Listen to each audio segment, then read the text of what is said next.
तो ये भारतीय जनता पार्टी के लोग जात में बांटते हैं। भारतीय जनता पार्टी में सब कुछ लोकतांत्रिक तरीके से नहीं चल रहा है। राजपूत समाज के लोगों ने वहां पर मीटिंग किया, चाहे उस पर कोई नोटिस इन्होंने नहीं दिया। ब्राह्मण समाज ने किया, उस पर नोटिस दे रहा है। इससे लग रहा है कि पूरी तरीके से वहां पर भेदभाव किया जा रहा है, जातिवाद को बढ़ावा दिया जा रहा है। देखिए, भारतीय जनता पार्टी सर समाज की पार्टी कि ऐसे प्रकार की कभी कोई बैठक ना हो जो कि पार्टी के खिलाफ हो। हमको किसी पीडीए को न तोड़ने की जरूरत है, न पीडीए बनाने की जरूरत है। 2027 में भारतीय जनता पार्टी पुनः प्रचंड बहुमत से उत्तर प्रदेश में सरकार बनाएगी। आप लोगों के द्वारा ही पता चला था, पिछले सत्र में भी किसी वर्ग की मीटिंग बुलाई गई थी और फिर बुलाई गई है। तो ये भारतीय जनता पार्टी के लोग जात में बांटते हैं। हम तो कहेंगे ब्राह्मण समाज की अगर मीटिंग हुई है, सब हमारे समाजवादी पार्टी में आए, सबको सम्मान मिलेगा। उत्तर प्रदेश में ब्राह्मण विधायकों की बैठक हुई है और उसको जो है भोज का नाम दिया गया है। मीटिंग होना, अपने लोगों के साथ बैठना, ये अच्छी बात है। अपने मन के उद्गार निकाल लेना, एक दूसरे के प्रति जो है श्रद्धा का भाव प्रकट करना, ये अच्छी बात है, मैं इसको स्वागत करता हूँ। लेकिन उसके बाद जो है प्रदेश अध्यक्ष का बयान एक ब्राह्मण विधायकों को डरवाने के लिए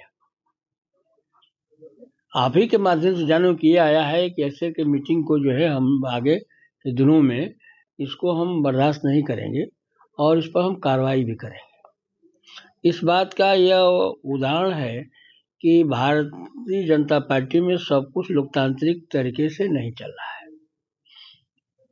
दूसरी तरफ ये भी हो सकता हो कि हमारे जनप्रतिनिधि जिन आशाओं के साथ चुन कर गए हों और सत्तारूढ़ पार्टी के मेंबर हों, उनको जो है उनके मन के अनुरूप उनके क्षेत्र का विकास नहीं हो पा रहा हो, उनके अधिकारी न सुन रहा हो, वो अपने को उपेक्षित महसूस कर रहे हो सरकार में रह करके भी, इस तरह की बातें हो सकती थी। इस पर वो मीटिंग कर सकते थे या किए होंगे लोग।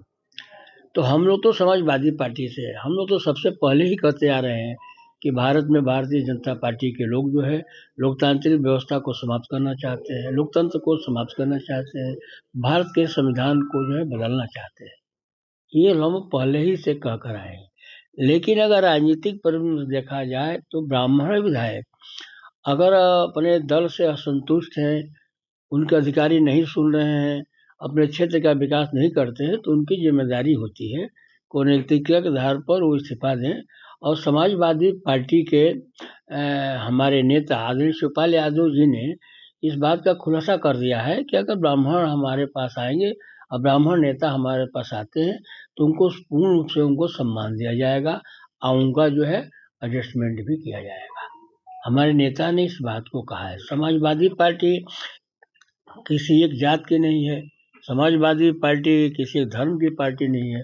ये समाजवादी पार्टी समाजवादी सोच की पार्टी है और हम इसमें सबका स्वागत करते हैं। तो क्या 27 में ब्राह्मण का साथ मिलेगा? ब्राह्मण का तो आशीर्वाद हमेशा हमारे पार्टी के ऊपर रहा है। ब्राह्मण ने हमारे पार्टी को जो दिया है, समाजवादी पार्टी ने जो ब्राह्मणों को दिया है, वो शायद किसी पार्टी ने न देने का काम किया हो। आज पूरे देश की राजनीति को देख लीजिए, लगभग 18 प्रांतों में जो भारतीय जनता पार्टी की सरकार है। भारतीय जनता पार्टी में पूरी तरीके से ब्राह्मण अपने आप को उपेक्षित है। पूरी तरीके से ब्राह्मण वहां पर सताया जा रहा है, परेशान है और वहां पर असुरक्षित है। 1700 से ऊपर ब्राह्मणों की हत्या हुई, फर्जी इनकाउंटर हुए पूरे प्रदेश के अंदर, चाहे वो गोरखपुर विनोद उपाध्याय का मामला हो, चाहे कमलाकांत दुबे, मैं कल उसके भदोही गया था, गढ़जीप चढ़ाकर उसकी हत्या कर दी। इस सरकार में पूरी तरीके से असुरक्षित है। तत्काल मैं इतना ही कहना चाहूंगा कि ब्राह्मण समाज को स्टैंड लेना चाहिए और इस्तीफा देना चाहिए। इस्तीफा देकर मजबूती से खड़े हों।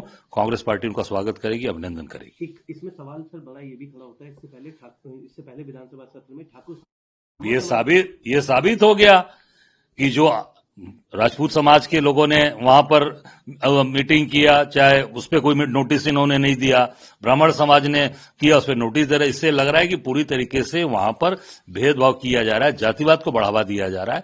पहली बात, सब निश्चित तौर से इस सरकार के अंदर पहले वर्गवाद किया गया, अब जातिवाद चरम पर है। और मैं प्रदेश अध्यक्ष जी से यही कहना चाहूंगा कि भाई, अगर आप एक समाज के लोगों को आप केवल प्रताड़ित करने के लिए नोटिस इश्यू कर रहे हो, उनको प्रताड़ित कर रहे हो, तो ये निश्चित तौर से ये आप पूरी भाजपा के अंदर इस तरीके की मानसिकता बन गई कि ब्राह्मणों के ऊपर आरोप लगाओ और उनको कमजोर करने का प्रयास करो। प्रदेश अध्यक्ष बनने के बाद जो प्रदेश की यात्रा पर मैं निकला हूँ, मैंने पहले ही तय किया था कि बिहारी जी के आशीर्वाद के साथ यात्रा मैं शुरू करूँगा। आज उसी के निमित्त मैं यहाँ बिहारी जी का आशीर्वाद भी लिया हूँ और कामना किया हूँ कि आने वाले 2027 में मुझे इतनी शक्ति दें कि मैं सभी कार्यकर्ताओं को लेकर के और 2027 में पुनः भारतीय जनता पार्टी की प्रचंड बहुमत से सरकार उत्तर प्रदेश में बना। 26 में भी चुनौती है, 27 में भी चुनौती है, भाजपा के ब्राह्मण विधायक बैठे हैं। देखिए, भारतीय जनता पार्टी सर समाज की पार्टी और इसमें किसी को भी हमारा संविधान परमिशन नहीं देता है कि भारतीय जनता पार्टी के जनप्रतिनिधि कोई भी जाति आधार पर बैठक करें। इसलिए हमने एक सूचना, उनको चेतावनी भी दिया हूँ, बात भी किया हूँ और आगे से निर्देश दिया हूँ कि ऐसे प्रकार की कभी कोई बैठक ना हो जो कि पार्टी के खिलाफ हो। हमारे यहाँ आ जाए वो लोग, सबका स्वागत है। अब शिवपाल जी से मैं पूछूं कि 2022 में कितना टिकट ब्राह्मणों को दिया था, ये उनसे पूछना जरा आप। देखिए, वो चुनाव आयोग का एक संवैधानिक व्यवस्था है, उससे काम चल रहा है।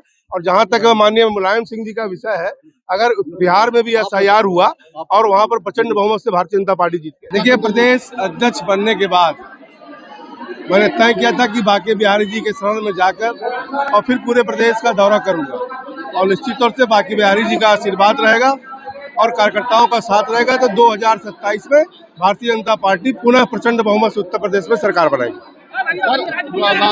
ब्राह्मण विधायकों की सरस्वती अभियान कहा है कि ठाकुरों की पहली बात तो आप समझ लो कि भारतीय जनता पार्टी में सर्वधर्म सभी जाति के लोग काम करते हैं और कहीं ना कहीं मैंने केवल किसी एक को नहीं, मैंने जो पार्टी का संविधान उसके आधार जातीय आधार पर बैठक नहीं होना चाहिए, ये मैंने आगे के लोगों को भी कहा है कि ऐसा कार्यक्रम नहीं होना चाहिए, तो अनुशासनहीनता की कार्रवाई होगी। देखिए, शिवपाल जी एक अच्छे व्यक्ति हैं, इसमें मुझे कोई दुविधा नहीं है, लेकिन भारतीय जनता पार्टी भारत की सेवा, भारतीय संस्कार संस्कृति का संरक्षण संवर्धन जिस तरह मोदी जी और योगी जी के नेतृत्व में देश और प्रदेश में हो रहा है, मैं नहीं समझता कि समाजवादी पार्टी ने कभी ऐसा किया होगा, कभी ऐसा सपना भी देखा होगा। समाजवादी पार्टी में अगर ऐसी संभावनाएं होती तो जिन समाज के लोगों को आज आमंत्रित कर रहे हैं वो उनके दल में होते, लेकिन सब कोई जानता है समाजवादी पार्टी में उनका सम्मान सुरक्षित नहीं है। समाजवादी पार्टी जोड़ने में विश्वास नहीं करती है, वो समाज को बांट करके अपनी एक प्राइवेट लिमिटेड कंपनी बना करके समाजवादी पार्टी के रूप में अपने परिवार के संवर्धन के लिए केवल काम करती है। देश के लिए तो केवल भारतीय जनता पार्टी, मोदी जी, योगी जी, गृह मंत्री जी, रक्षा मंत्री जी, ये सब लोग के नेतृत्व में एक बढ़िया काम हो रहा है। तो चाहे जो समाज का नाम ले रहे हैं, वो सारे समाज के लोगों का अटूट विश्वास प्रधानमंत्री, गृह मंत्री और मुख्यमंत्री में है। इसलिए दीवा स्वप्न आदरणीय शिवपाल जी को देखने में कुछ नहीं जाता, वो देखें, लेकिन फिलहाल कोई भारतीय जनता पार्टी के बाहर जाने वाला नहीं है, क्योंकि भारतीय जनता पार्टी में खुद भी सम्मान मिलता है और भारत का भी सम्मान बढ़ता है। आपके राज्य की खबरें, आपके शहर की खबरें सबसे पहले जानने के लिए देखते रहें अमर उजाला।